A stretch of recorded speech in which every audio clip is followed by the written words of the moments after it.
Take a look at this. It's got to be one of the most famous shapes on the entire planet. I mean, you could probably recognize it in the dark, right? Just by feel. But here's something you might not know. This exact silhouette had to go to court and fight a legal battle just to prove it was, well, itself. Today, we're going to get into how a simple bottle had to sue to own its own shape. It's a pretty weird question when you think about it. Can you actually own a shape? I mean, it's not a logo, it's not a name, it's just a thing. But as we're about to find out, the answer to that question is worth billions. And it all comes down to one very, very famous bottle. And there it is, the Coca-Cola contour bottle. This is the shape right at the heart of our story today. It is so well known, you could probably pick it out of a lineup completely blindfolded. And that fact, that instant recognition, is what makes its legal journey so incredibly interesting. And you know, that really is the key. This bottle stopped being just a container for soda a long, long time ago. It became a symbol, an icon of pop culture, of design. And that cultural power is exactly why its physical form became valuable enough to fight over in a court round. So it makes sense, right? A shape this valuable, this famous, someone was going to challenge it. And that brings us to the main event. The bottle itself was basically put on trial. Coca-Cola had to legally prove why its specific shape was so special. So the case was Coca-Cola versus all FEC distributors, and this all went down in the year 2000. The big question at the center of it all was actually pretty simple. Could the contour bottle, the shape itself, be a registered trademark? In other words, could Coke legally stop anybody else from making a bottle that looked just like theirs? Okay, so to answer that, the court had to use a really specific legal tool called the distinctiveness test. This is the major hurdle any brand has to clear if they want to trademark a shape, and trust me, it is a very, very high bar. It all boils down to this one legal idea: inherent distinctiveness. Basically, it means a shape has to be so unique that the second you see it, you know exactly who made that product. It has to act like a logo, a badge of origin, without a single word on it. And this chart really shows you the difference. On one side, you've got your common shapes, like a plain old box or a totally standard bottle. Yeah, they're functional, but they don't scream, hey, this company made me.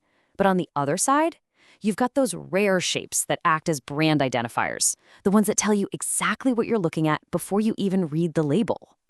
And this is exactly why most shapes just can't get trademarked. The law's default position is that a shape is just part of the product. It's there to do a job, it's functional, or maybe it's just pretty, it's decorative, or it's the same shape everyone else in the industry uses. If it's any of those things, it can't be a trademark because it's not really acting like a brand. So, that brings us back to the big question. If the legal test is that strict, how in the world did Coca-Cola pull this off? Well, this is where the story gets really good. All right, let's take a quick pause here. Knowing what you know now about how high that legal bar is, what do you think? Did the court look at this super famous bottle and say, yep, that's inherently distinctive? And believe it or not, the answer was no. The court actually decided that the bottle was not inherently distinctive. They said that the shape, all by itself, wasn't unique enough to automatically act as that badge of origin. So in the eyes of the law, it was still just a really well-designed container. Crazy, right? So, if it wasn't distinctive on its own, how did they win? This is the brilliant part. Coke's legal team pivoted. They couldn't argue that the shape was inherently special, so instead they argued that they had made it special. They showed that through decades of marketing and just being out in the world, they had literally taught the public to see that shape and immediately think Coca-Cola. The distinctiveness wasn't born, it was built. And this is the legal principle that came out of it. A shape mark has to point right back to where the product came from. And what Coca-Cola proved was that through years and years of long use, their bottle now did exactly that. We, the public, had learned that this specific contour means Coke. So, what's the big takeaway here, beyond just one court case about soda? Well, this whole story is a huge lesson for any brand that's trying to carve out its own identity in a super crowded world. So, here's the bottom line. Earning a trademark for your shape isn't just about coming up with the clever design. It's about investment.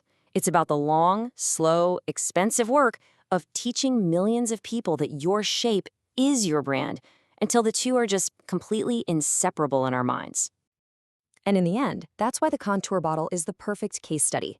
It went from being just a simple container to becoming one of the most powerful badges of origin in business history. And it's all because the company proved that we, the consumers, had been taught to see it that way. And that kind of leaves us with one final thing to think about. Just look around you. What other shapes, what other products are so iconic, so burned into our brains that you don't even need to see a label to know exactly what they are? The answers really show you the true power of shaping a brand.